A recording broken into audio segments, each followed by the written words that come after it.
Live. Welcome back to the House Environment Committee. We are going to change topics and talk about municipal regulation of agriculture with the League of Cities and Towns. Welcome. Thank you. Thank you. For the record, Josh Hanford, Director of Intergovernmental Relations at the Vermont League of Cities and Towns. And for the record, I'm Samantha Sheehan, the Municipal Policy and Advocacy Specialist, also with the Vermont League of Cities and Towns. Thanks for having us in today. This is my first time in the committee this year anyways, so thanks for inviting us in to talk about this. We're not going to go into the background because I've watched the testimony you've had in here and know you've got the background of the situation, how we ended up here, the Supreme Court case, all that. What we're going to talk about is why we believe the compromise that we have put forward is best for both agricultural businesses, farmers, municipalities, and the residents, because it really focuses on the most dense populated areas of Vermont. And really, we took this to our board, and it was really clear that in 98% of Vermont, we do not want to regulate agriculture. It's not something that our members largely want to do. Majority of our members are small communities. Many of them are full of farms, and the select board are full of farmers. But in areas where there is different interests living in close proximity, there's a need for someone to manage conflict in those areas and have straightforward rules and regulations to treat folks fairly. And that's what we're going to focus on.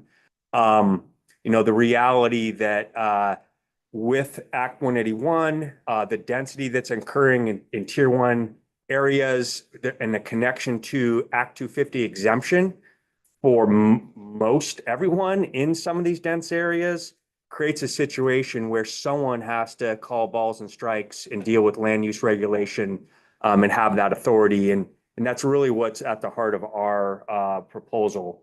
Ready to share? Yeah, I was somehow just logged into House Ways and Means. That was weird. But now I'm up. Okay. So our position as adopted by the VLCT board and our members is really quite simple. As Josh said, it's to exempt agriculture activity from municipal regulation, except for in Tier 1 or in Act 250 exempt areas.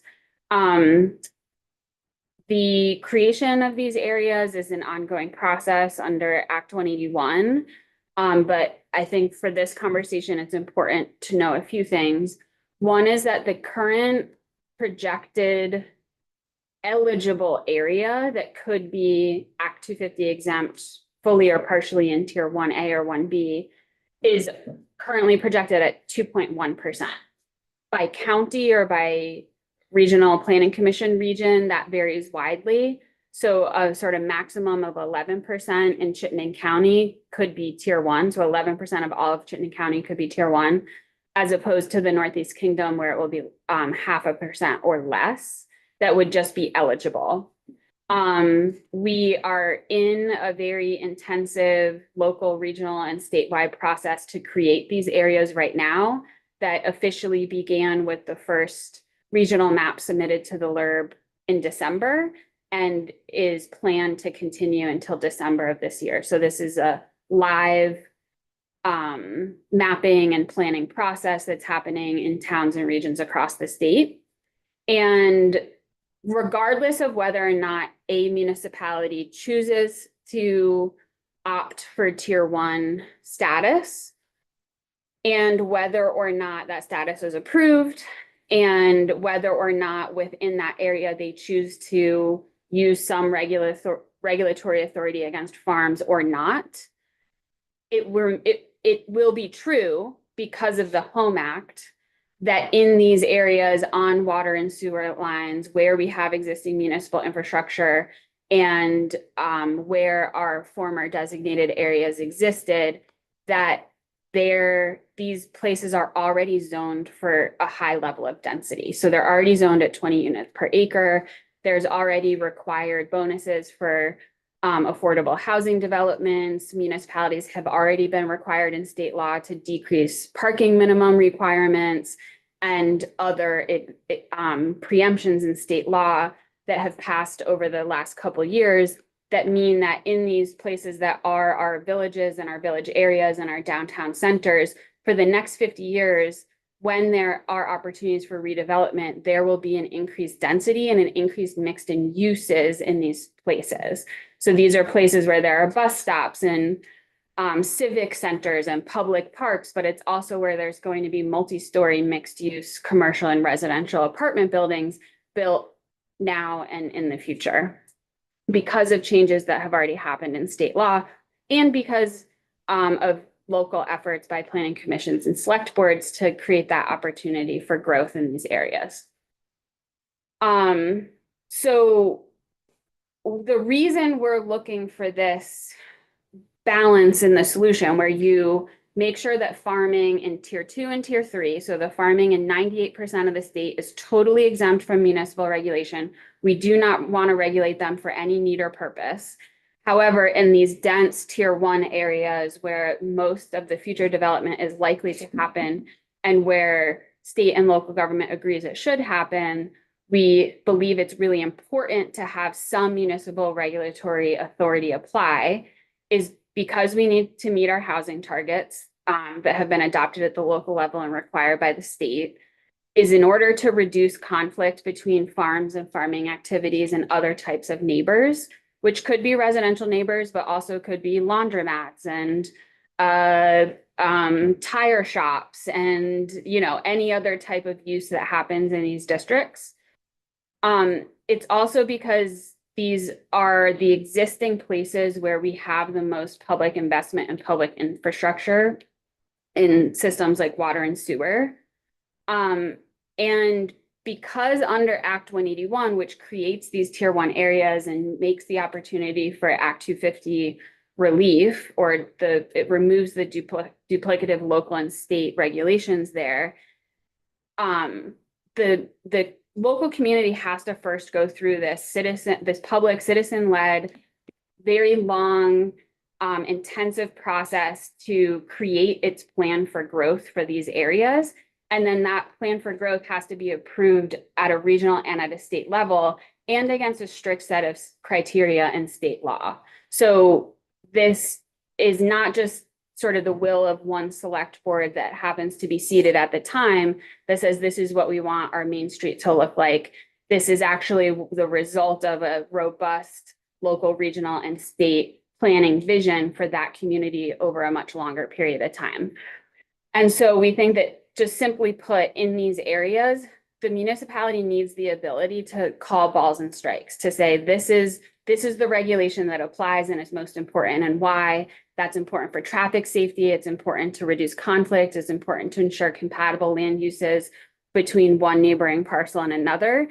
And it's just important to achieve the goals that that town has set forth in its municipal plan and its zoning and bylaw. But even in those areas, we want to preserve the right to grow food and have agriculture.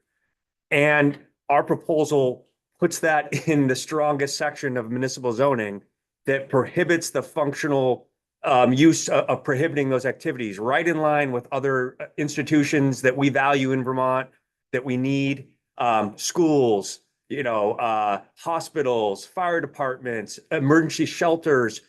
This would be the first place that we're saying put agriculture there. We don't want to remove farming from these areas. We want to ensure that they can exist in these areas, but with those competing uses, there has to be a way to regulate fairly when conflicts arise, and conflicts have arisen. Obviously, the Supreme Court case that brought this, and there's currently a very active case in Orleans, the village of Orleans in Barton County. If anyone has looked at the news with the 300 pig operation in town, where the town for nearly a decade has been calling for some relief, right on the shores of the Willoughby River.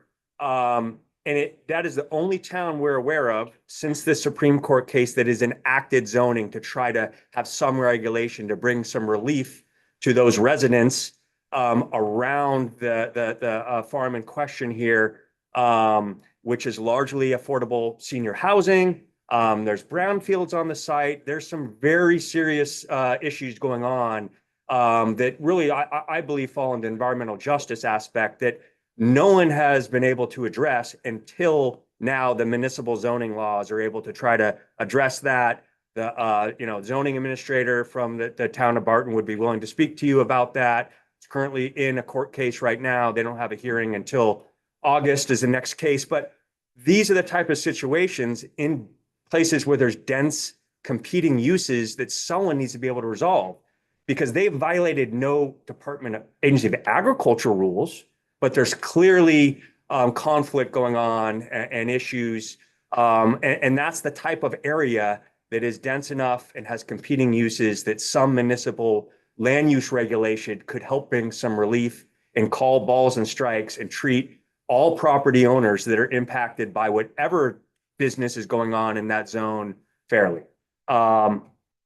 So I think you've heard already from the agency, and maybe you'll hear when our friends from the Farm Coalition testify after us, that there are many points of agreement in the resolution that we're advocating, that the different stakeholders are sort of asking for in legislative action, that there are many points of common agreement between the agency, the groups that represent farms, and then us who represent all municipalities in the state. I thought it would be helpful to be as specific about what those points of agreement are as possible. And many of them are reflected in this draft piece of legislation that you're considering. So the first point of agreement Josh touched on already, which is a right to grow food that is plants and poultry. That we originally, anyway, I'll stop there. Right to grow plants, trees, mushrooms, sugar trees, orchards, hens, just not livestock more generally. We agree that that has not been protected in state law before and should be, so that in the future, if someone wants to build a greenhouse or build a chicken coop, it's clear that they'll be able to, even if some reasonable amount of municipal regulation may apply. We also agree to exempt commercial farming from municipal regulation in these other tiers. So in the tier 2 and tier 3. So no municipal regulation over the vast majority of land area in the state. VLCT agrees to that. We agree, again, as Josh said, that municipal bylaws, no matter what they are, should not functionally ban farming. We want to make sure that in our downtowns and in our villages, farming and agricultural activity can continue to exist long into the future, just that it's done in a way that works, that is safe, that does not impede traffic, that does not affect the enjoyment or safe use of neighboring properties, and that reduces conflict in the courts and in town zoning offices. And it is really important to us that livestock on homes and homesteads be managed by municipal bylaw as they have for hundreds of years in the past. So if you have a pet goat that is not for sale, that is not for harvest, it's just a goat that lives at your house, you need to follow the rules of the town and the care and keeping of that goat. So these are some of the items that have long been discussed throughout the session and other committee rooms, and are really reflected in this bill now that we have asked for and support. If you'd like, I'll stop here, but we do have specific suggested changes to this specific draft. If it's useful to go through those, we can, or happy to take questions or have other discussion as needed. I think it'll be useful, but we can pause and see if there's questions. Because I just sort of high level, like our tier 1A and 1B areas are not identified yet. So I guess, and I see the limited list of things that you're proposing or that are in this draft. I don't know who's proposing it, but they're in this draft. That municipalities could regulate. Kind of just keep coming back to like the 1A areas will have kind of a bright line. Yeah. And agricultural impacts don't always abide by parcel boundaries, or I guess I'm wondering about utilizing that as the tool for this. And maybe a related question is, there's a different kind of conversation happening in the Senate. Have you been involved in it over there? And high level, do you have thoughts on the different approaches? I guess on the first part of your question, I mean, we took that question to our members and we discussed it. And we discussed, should VLCT's position be no municipal authority over agriculture? Should it be what historically has been sort of the tone or the spirit of the organization, which is local control totally, you know, over all commercial practices, including agriculture. And the result of that conversation with our elected and appointed municipal officials was that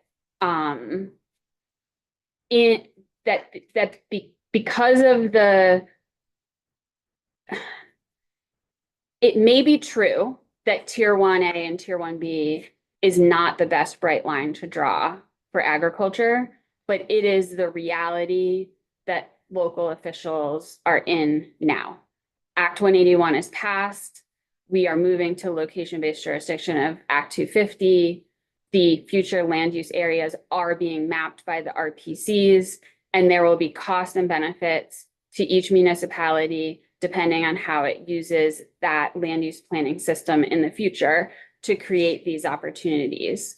So that just is the direction of future land use planning in Vermont. It uses the tiered system, and it makes it true that in the future, tier 1A and tier 1B will be where public investment, public infrastructure, and plans for density and growth of different uses will be happening in the majority of Vermont municipalities. So that's why we think that that's the important framework to use. And I'll just add, you know, it's a process the municipalities choosing to participate in the tier 1A to apply for tier 1A, to opt into tier 1B. They don't all have to, even if they're eligible. In fact, we know some that won't.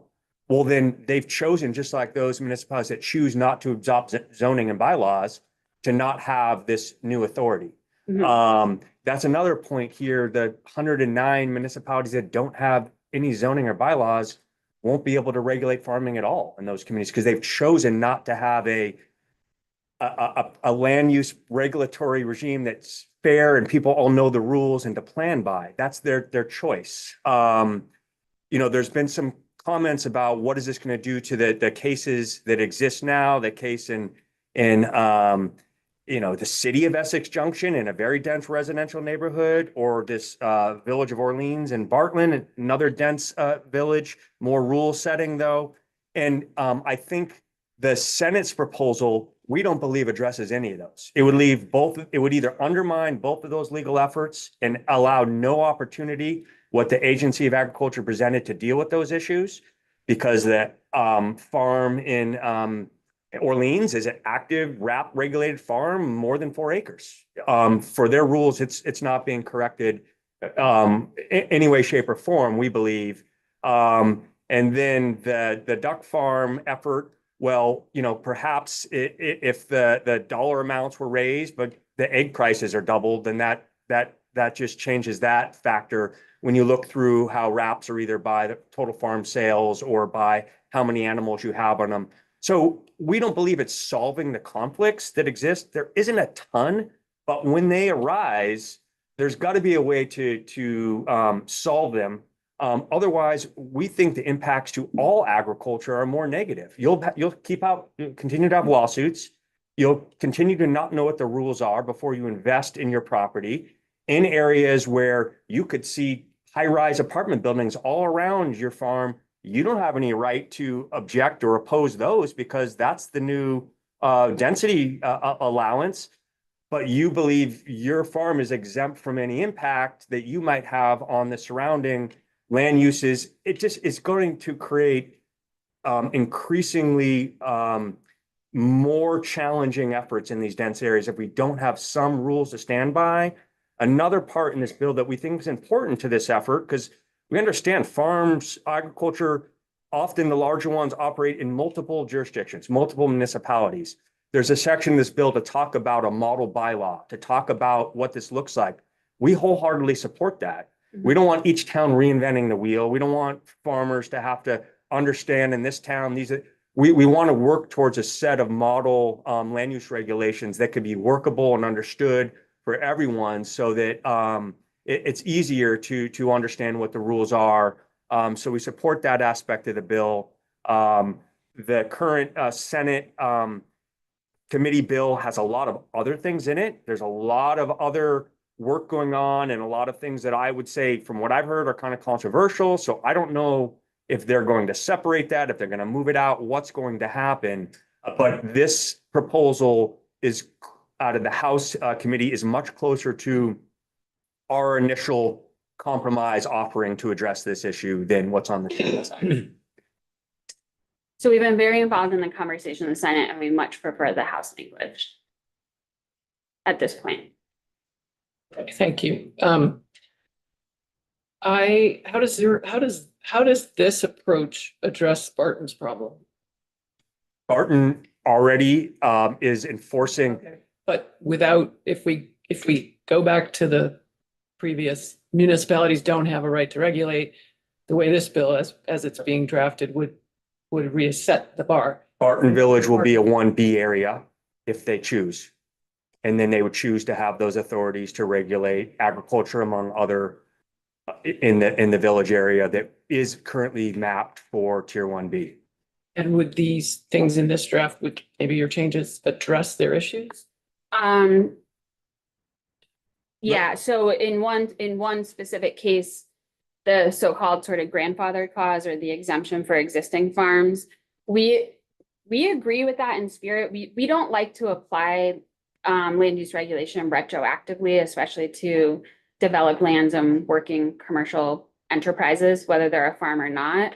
However, because there are open enforcement cases, we think that particular language in subparagraph B needs to be more carefully considered, because as if it was passed into law as drafted right now, that would upset the Barton enforcement case. And any others that happen between now and when the law becomes effective. And I would say we agree with some of your sentiment, Chair. I've heard in testimony that some of the language that is restricting what we can enforce and regulate is overly complicated. Like that, some of our suggested changes simplify that. We don't need to talk about all the different ways vehicles go in and out. That's called traffic. Yeah. And, like the areas in this section of Title 24 municipal law have been tested for a long time. These are the standards. These are the areas. We don't need to invent new concepts in land use regulation to deal with this issue. They're in there. Some things that folks are concerned about actually aren't land use regulations. They're ordinance policies, noise, smell. We know very few municipalities that try to address those because they're so complicated. To have a noise meter out there, to have a smell test. Those aren't issues you address with land use regulation. They're through ordinance. So we definitely agree that some simplification to what they're trying to do to accept that, okay, some regulation in tier 1A and B, let's get there, but let's sort of eliminate the factors, the areas where farms most likely run against. We think it could be simplified by using more of the existing language that already exists, has been tested for decades. Other members have questions? Representative Hoyt. Thanks. I just have just so I get the sort of the history of this. Like, so there was an understanding about the powers of the municipality to zone farming activity. The Supreme Court had a decision that basically upset that understanding. Right? In this bill, instead of just going back to the original understanding, this would basically add some new amount of zoning authority for farming in certain areas. Okay, those are the areas that are tier 1A or B. Correct. Which municipalities either have to apply for in the one instance or opt into. So you could have tier 1B where, they opt in, they get some amount of regulatory authority, then you have towns that just don't bother and they don't have that. Correct. So you could have sort of a different system depending on. With an important distinction and Yeah. sort of on cue, the state authority arrived. What what you said is correct. And not only does the municipality sort of apply or opt in Uh-huh. the case of one or the other, they also have to meet the statutory standard to then be granted it. Okay, Yeah, and it's the LURB that holds that authority and is the test of does the Village of Orleans in Barton meet the statutory standard to become 1B gotcha. in their local regulation and capacity? And just one question on your suggested language. So right now, the bill would say that a municipality can't regulate the noise, smell, lighting, hours of operation. Yours would sort of shift it to they can regulate traffic and sighting. So no, thanks for asking. So these are in different sections of the draft Oh, okay, bill. gotcha. Different subsections, and I'm actually gonna look, I can't see it on my screen. But this one, so the little I, a municipality shall not regulate noise, smell, lighting out and hours of operation. We would strike that because those are not regulated in zoning. Okay, They're regulated through ordinance Okay. and in most cases not regulated at all. There's also existing protections for farms and all types of property users through existing nuisance law and others. So we just don't find it sort of appropriate or natural to this section of law. so And the second then, part gives the municipality the authority to regulate Yeah. traffic sighting through zoning. yeah, and sorry, there's like an important typo here. This should be I and II. Okay. In the draft bill, they're long, it says ingress, egress, striping, blah, blah, blah. Mhm. We just think that should be, remember, Like this is traffic like, colors. yeah, this is a Gotcha. limitation to bylaw in state law. So it's like a negative of a negative equals a positive. Mhm. So we think it should just say for farms in tier 1A and 1B, the municipality can regulate traffic, can regulate sighting, can regulate fencing and livestock enclosures. Simpler is better. Mhm. It's easier to interpret, it's better tested, and better applied. Thank you. Yeah. Yeah, and also it's important in that same section of law, this is where we can't have the functional sort of where it's functionally not able to operate. If we say restricting operation hours, hospitals have ambulances blaring sirens at 2 a.m. Like they have to have that ability to do that.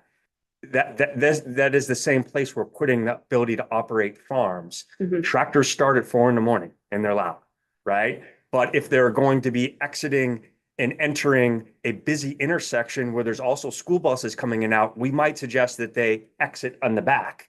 Like these are the sort of things we can't functionally interfere with their ability to operate tractors early in the morning or at certain times, but we can mitigate those impacts in these areas alone on the other land uses around there. Try to keep, safety and a balance of abutting property owners in check. Want to just keep walking us through your Yeah. suggestions? The other is you heard advice, which you should always follow from Ledge Council on whether there should be in 4413 or 4412, or if it should be in A1 or if it should be in D1. You should listen to Ellen about that. We just think that in particular, the right to grow plants and food and to keep poultry really should be in 4413. That makes it a permitted use. So the impact of that would be if I lived in Randolph where they have zoning and wanted to build a greenhouse and a shed, I would have to go to the DRB and get a permit. But if it's a greenhouse to grow food and a shed for my supplies for plant growing, I can't be denied that permit. But they may say it has to be a certain setback from your neighbor's property. The material of the greenhouse can be these materials and not that material. So it ensures that the property owner is allowed to build the structures necessary for growing plants and other types of food, but that some municipal regulation may apply. So we think it's important to move that to 4413, and we think it's important to add a minimum number of poultry in the flock of hens. Because as it's written, a municipality could actually say you're only allowed one, which is not, I think, the spirit of the right to keep hens. So that was our other change. And then I'm happy to talk about these. We have talked about what would be appropriate to move to summer work or legislative study work. And currently the draft bill has proposes a study that looks at the impacts of municipal regulation on agriculture. We think there has been very little evidence of impact of municipal regulation on agriculture. However, there is a known problem here, which is sort of the underregulation or the current regulatory gap when you have commercial livestock operations on very small farms. So under the RAPS now unchanged as proposed in the Senate, it's 1 to 4 acre farms with a certain density of livestock. The Agency of Ag is proposing something else for the change that I won't get into, but either way, there will be a sub acreage, a sub 4 acre or a sub 1 acre commercial farm that is not subject to the RAPS that could be exempt from municipal zoning. And we think that deserves more discussion and understanding of how to consider in the future. So we would add that to the study. And then we also think we wholeheartedly support and think it is in a very important time in Vermont's land use conversation to look at not only how municipal planning and zoning could restrict agricultural activity in tier 1, but how can it support and promote and protect agricultural activity in the other parts of the community? There are other states that have these tools for local government to use. Vermont has not really ever used them. It's just exempted farms from everything. And we think it's important to talk about how to promote and protect prime ag soils, community gardens, homestead and home growing food operations, orchard and sugar enterprises, and to do that through zoning and planning at the local and regional level. So we want to add that to the study.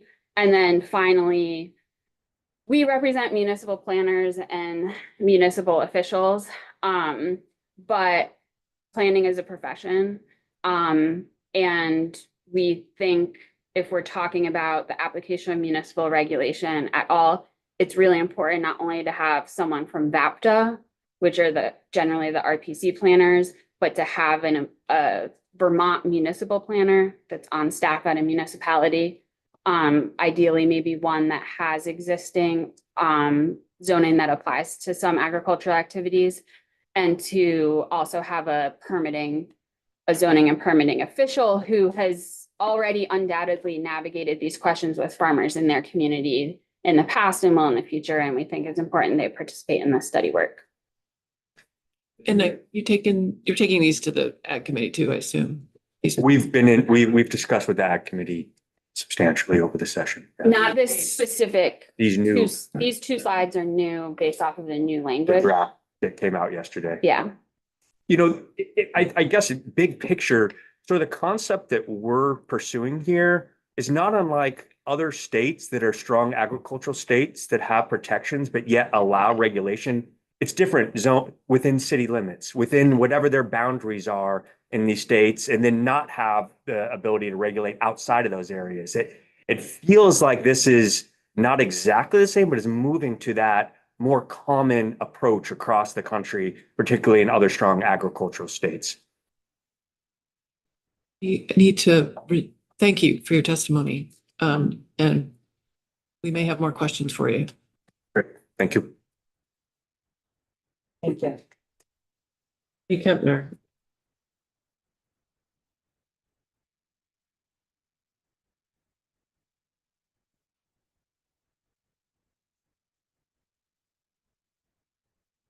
Hello, everyone. I did submit my testimony to Kat. I don't have slides to share, but I'm just going to read it and I'm happy to answer any questions.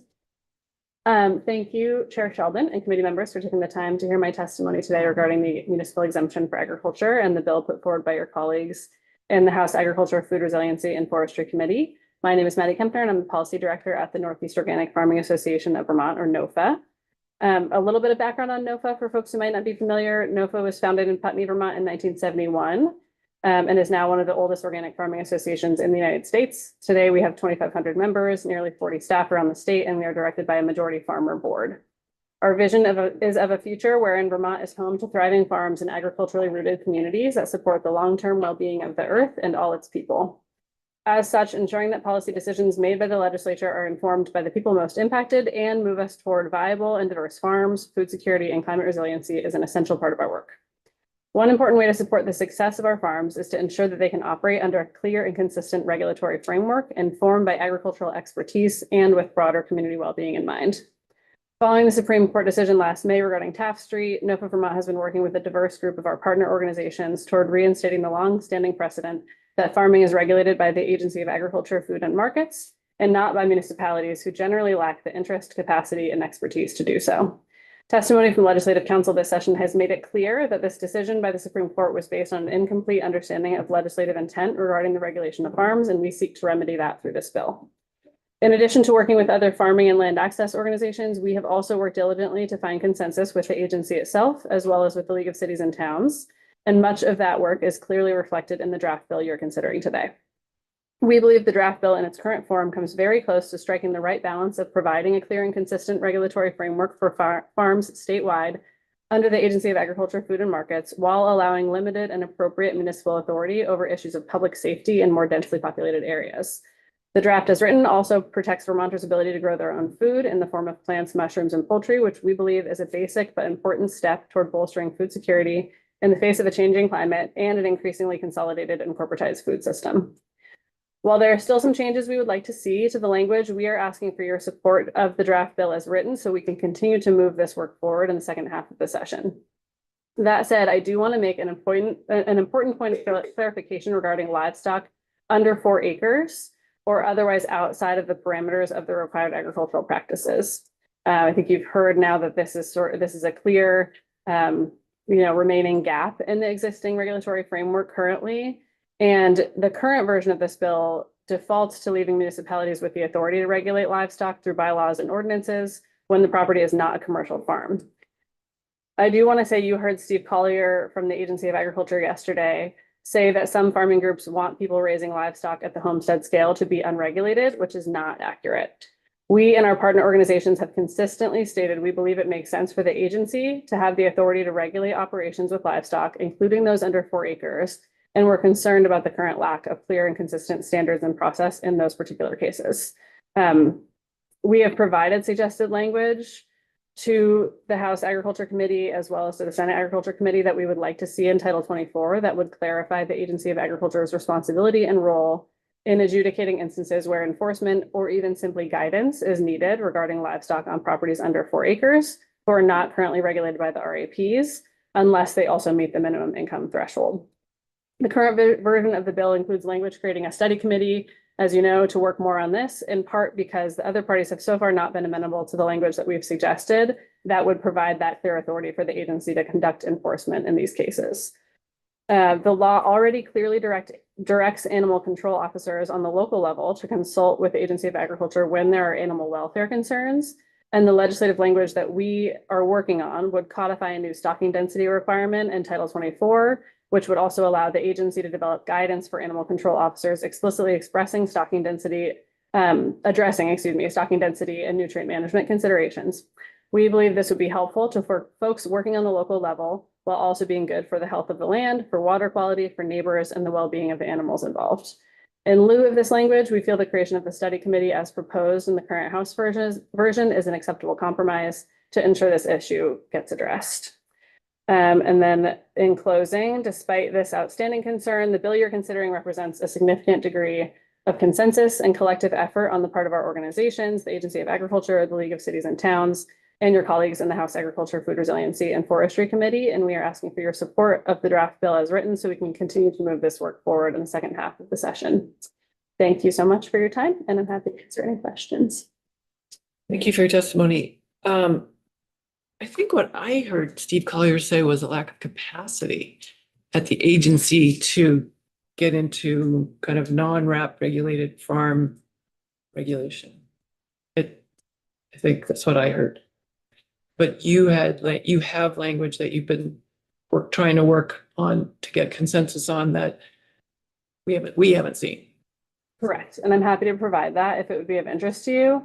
And I think in terms of the capacity consideration, our language would really give the agency the necessary authority that they would need in order to provide guidance, which could then be used in a collaborative sense between, relevant municipal authorities and the agency. So there could be really somewhat of a shared responsibility for enforcement and oversight in those particular cases that would ideally not be, an excessive drain on the agency's capacity, but would require them to be involved as a relevant authority that has agricultural expertise that the municipal folks don't necessarily have and maybe could use some support around. That'd be great. I would like to see that language. Happy to share that with you. And I don't need to debate this with you, but it just strikes me that a lot of this might happen in towns that don't have municipal staff. So I'm not sure it would, it'd be great to have guidance, but I wonder about capacity and how, but that might get revealed in the study when we find out more about the problem. Absolutely. Others have questions? Representative Chapin. Since you were so dense with all of your information, it was a lot for us to take in, and we have a couple more minutes. Sure. I'm wondering if you could provide a few examples, like a range of examples. And I guess the one thing that's still sticking out to me is sort of people who want to raise their own food, including livestock, and it seems to, put a big limit on that in tier 1B areas. And so I guess I'd love to hear just a few examples of conflicts you see that you feel would be appropriately dealt with at the zoning municipal level and some of, anything in that range, just a couple of examples. Yeah, thank you so much. Well, first I will say that when it comes to the draft version that you all have been considering this week, that's one of the areas that we do have an outstanding concern around also is 1B, having expanded municipal authority over farms. So we, as the farming organizations that NOFA Vermont has been working with, have been supportive of, a minimally expanded municipal authority for farms in tier 1A specifically. And tier 1B feels a little bit more challenging in part because of the point the chair made that those areas are not actually mapped yet. And because that could end up covering a lot of land area of the state where we know there are existing farms.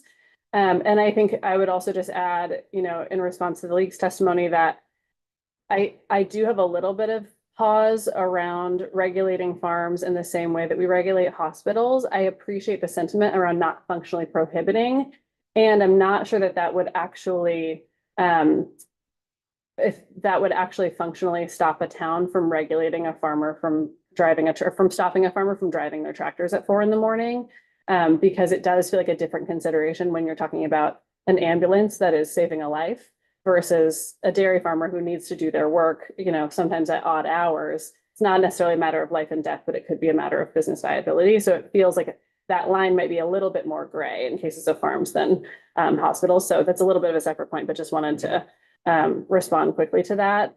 In terms of examples, I will say we do have farms in our membership who are raising livestock on less than 1 acre, who are not, I don't know that we have anyone that comes immediately to mind who's in a tier 1A, an area that's likely to be designated tier 1A, but we certainly have those folks in tier 1B. And oftentimes, there are cases where those farms are raising food that is really culturally important food for their community. And we would be concerned about anything in this bill, particularly in the Senate version, that would impede their ability to continue their business. I'll say we share the sentiment that you heard from Josh and Samantha around having a much stronger preference for the House version than the Senate version of this bill. And that is in part because of the way the agency's language proposes to treat farms in those smaller acreages, so between 0 and 4 acres. We find their proposed language around that to be confusing to interpret and potentially challenging for some of our farms. Representative Austin. Yeah, in the last paragraph, you talk about a significant degree of consensus and collective effort between the agency and how did you arrive at that kind of significant? Because that weighs heavily, in terms of my decision. I'm just wondering how you arrived at that consensus. We've been talking with particularly the agency and the other farm groups since late summer or fall about this issue, because I think we were all aware of the potential threat that the Supreme Court posed to farms in our communities. And I think we started talking with the league certainly later, maybe right in the lead up to the legislative session. And I feel really heartened by those conversations, honestly, particularly with the league, who we haven't had opportunity to work closely with in the past. We haven't had issues that have really caused us to overlap. And I think especially when it comes to the issue of the right to grow food. In the, you know, even in the limited scope that we're proposing it, that it's proposed in this version, the right to grow plants, mushrooms, poultry, to do sugaring in a, you know, at a backyard scale, that part felt, that consensus has been clear across the board, across all parties from day one. And I think it gives us a really solid footing to start from when we think about other types of food production, and sort of gave us an opening, I guess, to have those conversations about bigger issues. I think naturally, and I think Steve said this in his testimony yesterday, we have ended up spending more time discussing the areas that still need work. And so I think our testimony ends up really reflecting some of those areas where we still have work to do, rather than emphasizing, you know, the many areas in which we do agree that the Agency of Agriculture should have primary authority to regulate farms in almost all cases. I think that's a really important area of consensus. And I think that the Agency of Agriculture is the appropriate authority generally to do that, and that municipalities don't necessarily have the interest or capacity to regulate farms. That's something that we heard from day one from the league that gave us a lot of comfort and ability to come to the table and say that for us, I think as an ag organization, was really helpful to hear and made us feel comfortable sort of negotiating over the points that feel a little bit stickier. So I hope that's helpful. Oh, helpful. Thank you. Thanks so much for your testimony. Thank you very much for having me.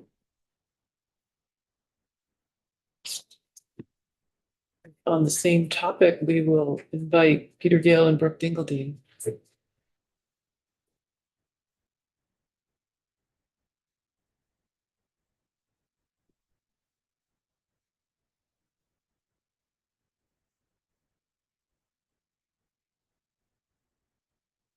Good afternoon. Thank you for having us. I'm Pete Gill, Executive Director for the Land Use Review Board, and with me. I'm Brooke Dingledine, member of the Land Use Review Board.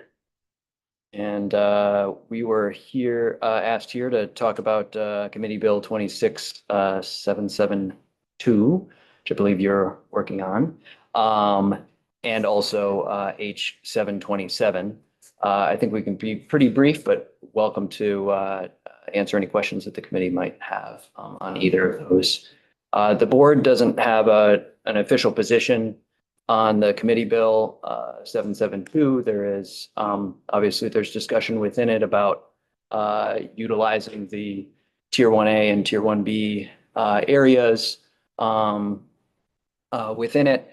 But other than that, it's more focused on the municipal regulation side of things, not directly related to the board. And again, the board hasn't had a chance to take that in and take any official position on it in that way. I don't know, Brooke, if there's anything else you wanted to add on that one, or if there's questions from the committee. I have questions about it's come up now a couple of times in larger conversations. And I just want us all to think it through. I'm not speaking against or for or anything. I just need to, as we think about moving to location-based jurisdiction and the intentions of the tier to 1A in particular, was that it did apply primarily or exclusively to Act 250. And so I think as we roll it out and people are starting to think about it, I want us to be sure we're thinking as much as holistically as we can about the ramifications of that. So I'm curious if you have started thinking about that, and if so, if you're willing to share what you're thinking or process a little bit out loud with us. I mean, I think it's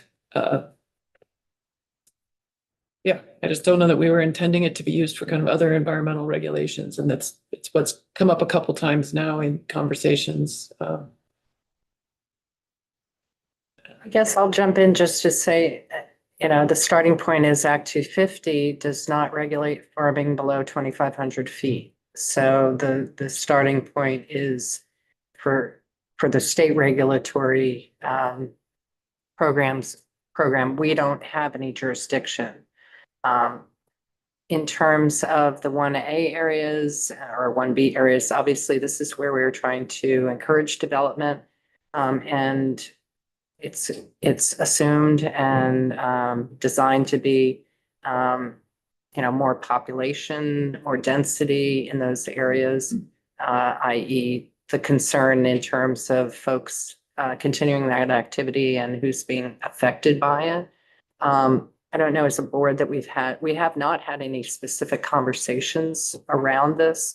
In terms of our, what we've been working on, we have been trying to make sure that those farming exemptions remain and are being implemented properly, especially with our work now, trying to define road rule and conversion of some farming or logging roads and what that means and how to implement that. So that may not be very useful, but other than the designation, it certainly would make sense because these will be the more densely populated areas and the more opportunities for conflict, I would assume. Sort of on the broader question in terms of the land use review board and the tiered and location-based jurisdictional system, I think what Act 181 did was set up a professional level board with expertise in the land use area. And I think it's appreciate what you were saying there, Chair, in terms of thinking strategically and broadly about how that board may participate, may be utilized in land use decision making in the future. I think that's it is a board that has a variety of level of expertise from engineer to lawyer to three professional planners on it. Yeah, I guess I just kind of keep coming back to like, and I share the concerns of the league around compatibility of uses. But I also keep coming back to the bright line of the tier 1A area and I don't know, somehow it's not working in my mind quite completely yet, but that there's going to be complicated to enforce, and I appreciate trying to simplify it.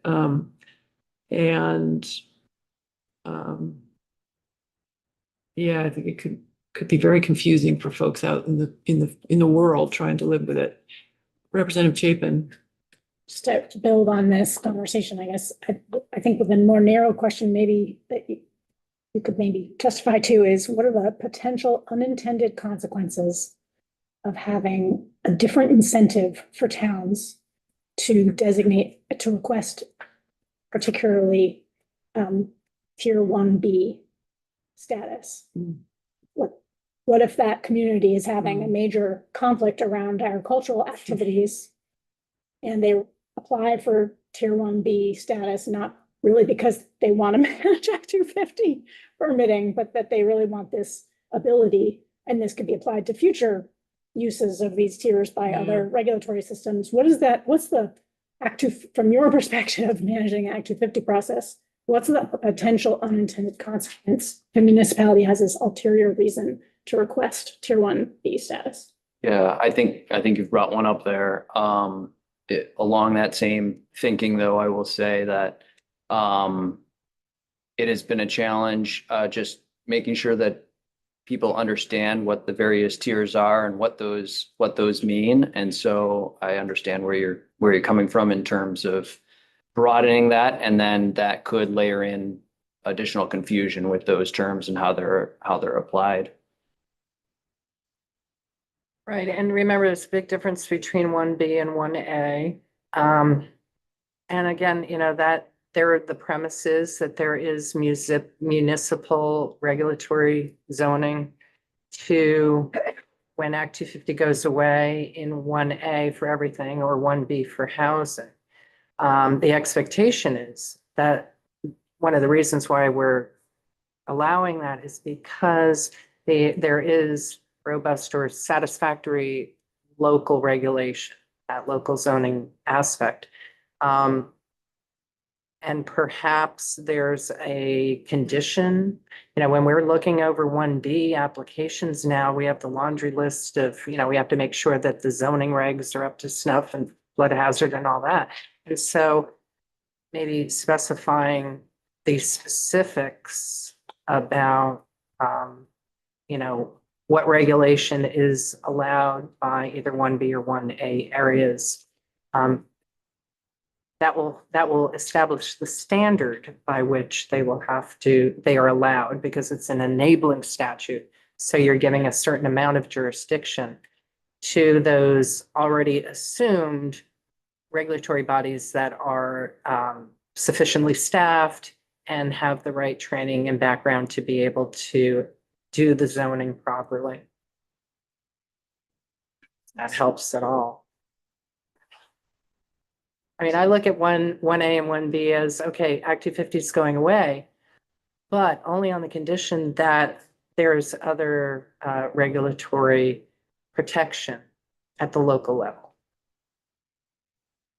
Thanks. Well, we welcome the board's thoughts as you maybe mull this over. And if you have, future considerations, we'd love to have you back and hear about them on this one. Yeah. And I appreciate that opportunity, because one of the things that we are encountering as we're now going through the pre-application review of the regional plans and the Tier 1B elections, it's a work in progress, and we are finding the standards that we have to apply. We're getting more into the minutia of, here's the example, here's the factual scenario. How are we interpreting this for this particular town? They may not have an actual historic building that's on the registry or capable of being placed on the registry. How are we interpreting the word historic? So there is some work in progress in terms of our application of the law as it exists now that may be beneficial to us being able to inform you folks from what we're involved in right at the moment, because the devil's in the details, and now we are finding those needs to make sure that we are being consistent between different regions and even within regions for what standards and how we're applying them and what the context is. So we will absolutely, I will bring it up with the board, and we will discuss and get back to you if we have any further information that would be useful. Yeah, that's great. The next item was the data center bill 727. It's working off of a slightly older version earlier, but I think we've got the correct one here, 1.2. So just a step back for this committee, because I know you probably haven't been quite as involved as the Committee of Jurisdiction at the moment, but the House Energy and Digital Infrastructure had asked the board to look at gaps within the permitting review process for these 20 megawatt projects, and requested language from the board about how to fill those gaps, including Act 250 jurisdiction in those instances. We supplied that language to the committee. It is in this current draft. I think it's in section 2, correct? And it creates a jurisdictional trigger for these 20 megawatt projects under Act 250. Where's BO here? Sorry. Yeah. Creating a jurisdictional trigger for these 20 megawatt projects to be reviewed by Act 250. One point that we would like to make on this is one, I guess, the language that's in the bill in section 2 would do that. It's fairly straightforward there. That's the committee's intent. The piece that I wanted to mention in terms of how that might work or the implications for the rest of the bill here is that there is also a requirement in the bill for a contract to be reviewed by the PUC. And as part of that, they are required to make a finding on the various Act 250 criteria that are currently under the 248 process. Looking through that list, sort of starting on page. Let's see here. Yeah. Jump in just for a minute. Yeah, go ahead. If I can just jump in for a minute. So the 248 and 248A reviews at the Public Utility Commission import most of the Act 250 criteria into that certificate of public good is what they call their permit. And then they have some other things beyond what the Act 250, most of the Act 250 criteria. So criteria 1 through 8 are automatically at the PUC, as is 9K. So the language in the version that we were looking at, I guess it changed overnight. Page. So the early portion of it is talking about what the contract needs to include. And the problem is, when it gets to page. The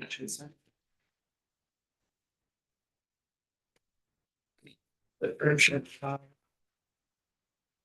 There it is. Okay.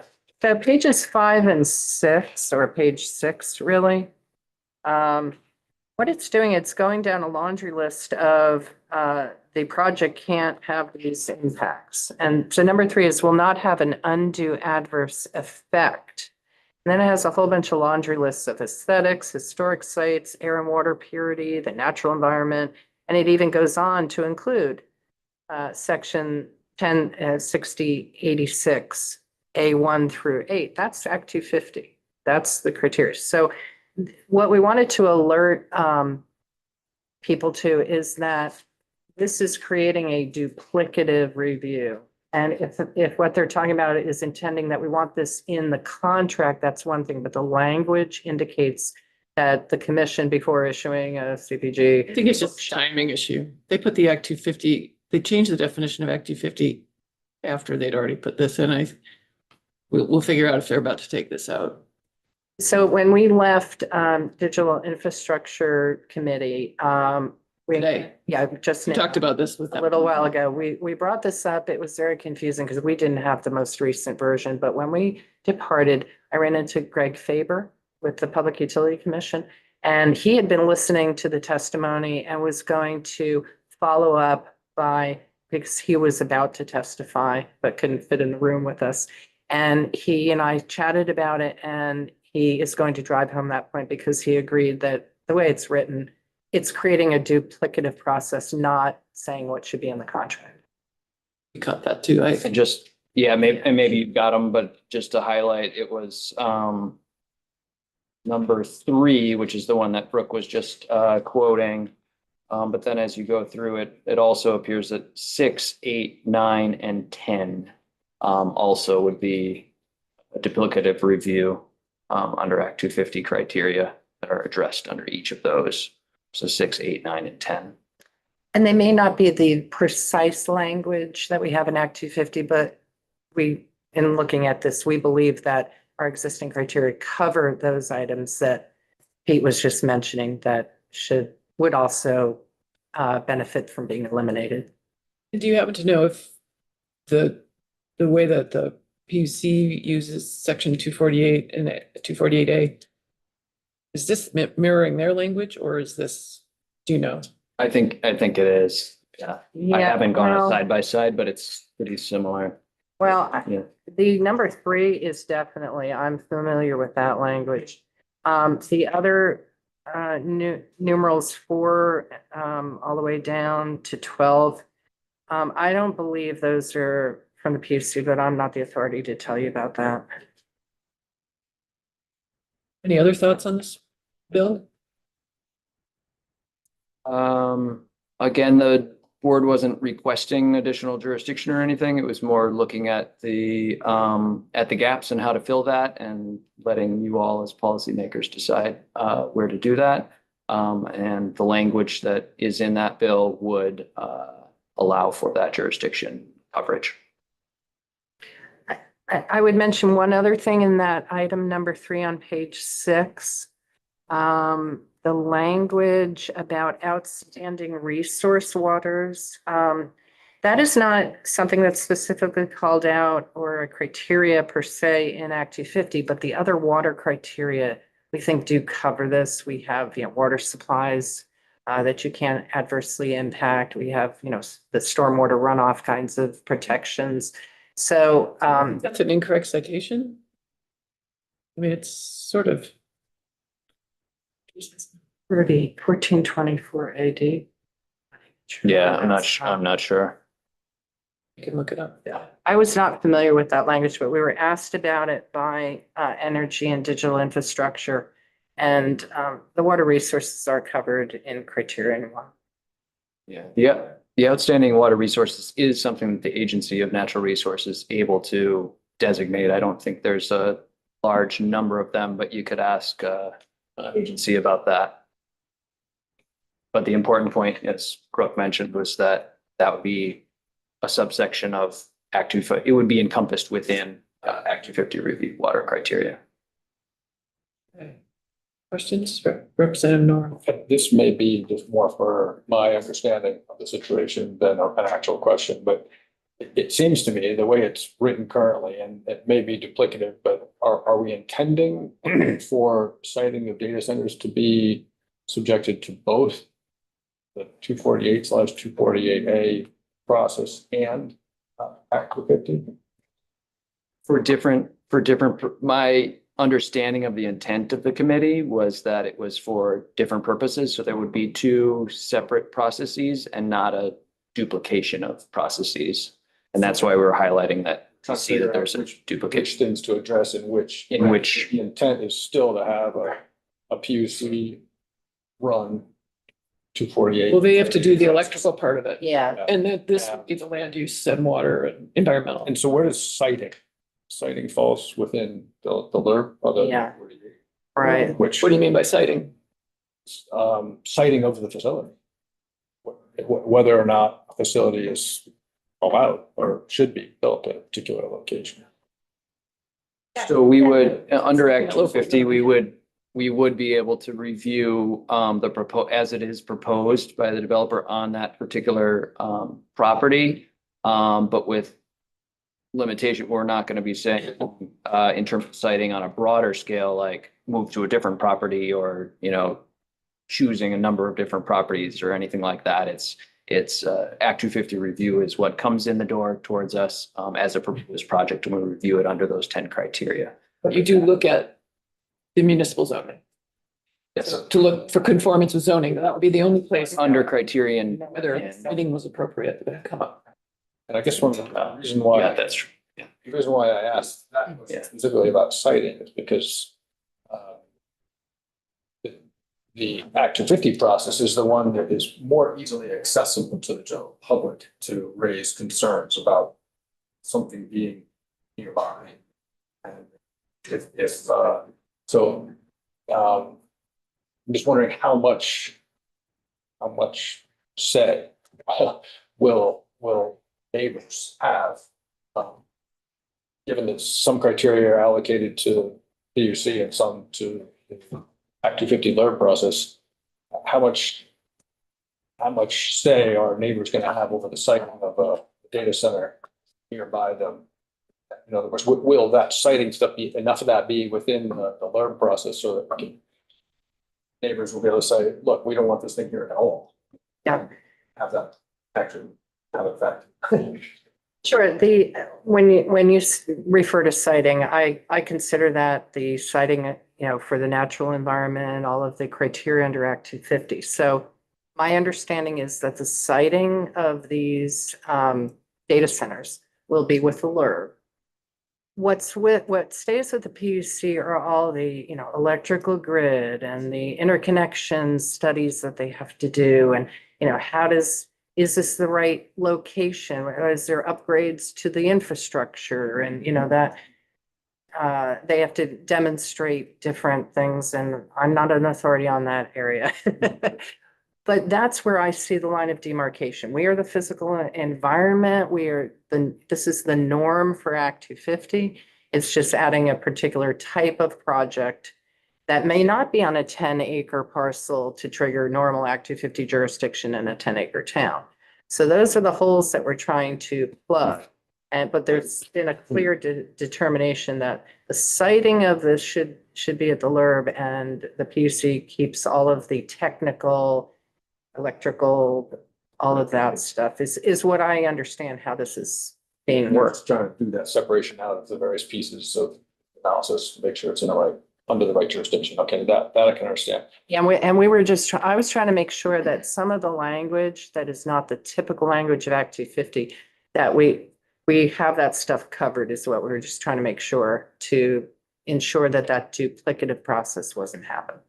Could we, or is it even possible in legislation here to make these types of placements always a major delineation as opposed to minor?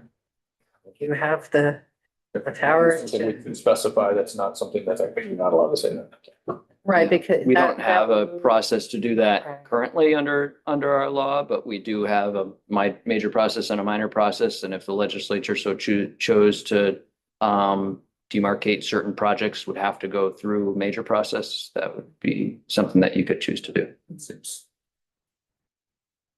based on the magnitude of what. And I might not, I think I jumped the gun and went a little fast at the beginning. And so I appreciate Brooke taking things and pulling them back a little bit.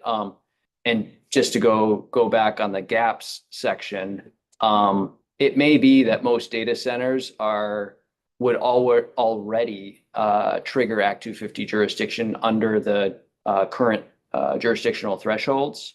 The intent, I think, of the Committee of Jurisdiction was to fill that gap. And if there was a data center of this size that was below our jurisdictional triggers, whether that was because of water usage or because of acreage or whatever it might be, that it would still be covered under Act 250 review for the sort of environmental siting purposes. It's a very interesting thought. I'd love to think about that. Yeah. And I guess along those same lines, in terms of jurisdictional triggers, and maybe probably not the right people to answer this, but I wonder why 20 megawatts was chosen. What about 19 and a half? Like, is that? Well, we brought that up earlier today. Yeah. So, yeah. Yeah, not a You- layer of expertise. But we brought that, and we didn't yet get a clear answer, but we will ask the sponsor of the bill. Who Okay. has been in the room a fair amount. Yeah, and I think I was in a room at one point where you were talking about, well, what about augmentation of an existing data Yeah. center? If they go from a quarter of a megawatt up to 5 megawatts. Yeah, Is that, they'd be pre-existing exempt. yeah, Yeah, right. We need to get an answer to those and a couple others. It's good. We'll keep track of them. Yeah, that's a good point. This trigger is for original jurisdiction. Yeah. Are you aware of any other similar type of facility that has come under Act 250 review? Or what's the nearest comparison of today? Maybe that Essex thing that I think fell through? Or an Amazon thing that, I think there will. in terms of other data center type We're just really, projects. really big, kind of electrical, industrial, I don't. and- You know, I mean, telecom towers. But you're not Act 250. Well, they are. We have jurisdiction over them, but the PUC does as well. You can Go choose, there. so everybody goes there now at this point. But other Yeah, like but- warehouse type buildings or things like that, large structures, may we have permitted those. In terms of the electric use, that's not. Wonder about the biggest one, yeah. All right, anything else? The only other thing that I would mention that is also kind of a change and that may not be real apparent is they've taken out a bunch of language about orderly development. And orderly development looks at the town and regional plans, so it's sort of like criterion 10. The PUC looks at orderly development to those two plans, but maybe emphasizes more of a regional impact. You know, you can point to language, for example, in criterion 10 on aesthetics and say, oh, here's a clear written community standard. This orderly development criteria was a little different, a little broader than criterion 10, but very similar. So just to give you some, I don't want you to have a concern about that particular language. That was removed as well. But again, we do have that criterion 10 that is very similar and covers the same notion of whether or not this is contrary or supported by the town and regional plans. So just not to be concerned about the striking of that language, because Act 250 has that criterion 10. Great, thanks so much for joining us and for your testimony. Thank you so much for having us. Right, so we will move to follow up, we'll have discussion tomorrow on both of these bills. Yeah, we have it scheduled, and then the vote on Fish and Wildlife Bill. I'm not sure everyone is aware that there was a change because after Bradley left. And Sarita, are you leaving? Because you're part of what I'm about to talk about, though. I mean, so simplification, and I guess what I want to do is make sure people have a chance to look at both options. You could just summarize what your concern was, and I just sent it. could you please, I'm asking you to share with the Oh, members okay. who are not aware of it. Sure. It was just kind of just cleaning up some language. Let's get to it. Let's get this email sent you. So this is on the Fish and Wildlife Tech corrections.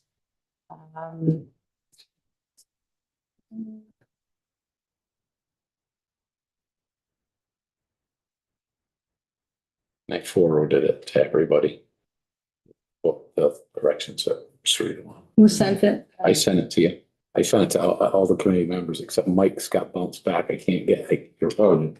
I can't get your legislative email to go through. Oh. So this is just language, I'm trying to, I think it's on, page 6. Just trying to find, I just scanned it. Okay, so this is what I just sent to you, Amy, just so, this is a revised language 426-0783 on page 6, line 14. And it is, if the board determines that it is necessary to issue or require additional big game tax or permits that are not otherwise identified in this section. There was another sentence in there that we took out that was repetitive. The department may issue such tags and permits and may assess a fee for such tags and permits of no more than the prevailing fee for big game tax. It's a little bit more succinct. Yeah, so I just, I wrote it in the email to you that I'll assume you'll send that on to Bradley. I did. Oh, you did? I did. Okay, great. Well, you sent it to Bradley? Yeah. So that actually, those kind of communications need to come through me. That's just what needs to happen. And, Okay, I'm sorry. Sarita told me she had talked to you and wanted to send it to Bradley, so that's what I did. okay, that's fine, but Yeah. it's confusing for staff. Yeah. And anyway, I just also wanted to give these folks a chance to process it in the same Yeah. way before we bring it up tomorrow. So we have a little more time. Does anyone have Works for initial me. concerns? So I will send it on to Bradley if nobody has concerns right now. Okay, great. Works fine, yeah. Representative Hoyt. Were we gonna tie it to the big game tags or that particular tag? It's $23. The second archery tag. Yeah, it's not more clear. You're right. What did Bradley say? Oh, he sent another email trying to differentiate permits from tags, like this. The list of the big game permits went from $5 to $100. And the second deer archery one was 23. Seems to be what. There's a difference between permits and Yeah, tags. that's what I'm trying to understand. There's difference between permits and tags. So Bradley sent a thing back and I forwarded it to Hannah. I'm assuming everybody else got it just to ask for clarification. I'm assuming everybody got what Brad sent. Bradley sent. This one says the one that I got from him was the prevailing rate for a big game tag. Okay, well, he sent me one. Thank you for sending this. I have a quick clarifying question. Is the term big game meant to modify both tags and permits? I do not see big game permits in statute. So if this is a subsection, is it meant to just be about big game tags and big game permits? Do we need to keep permits at all? What was Sent that to me and I forwarded it to Hannah because I didn't, I'm looking for clarification from her.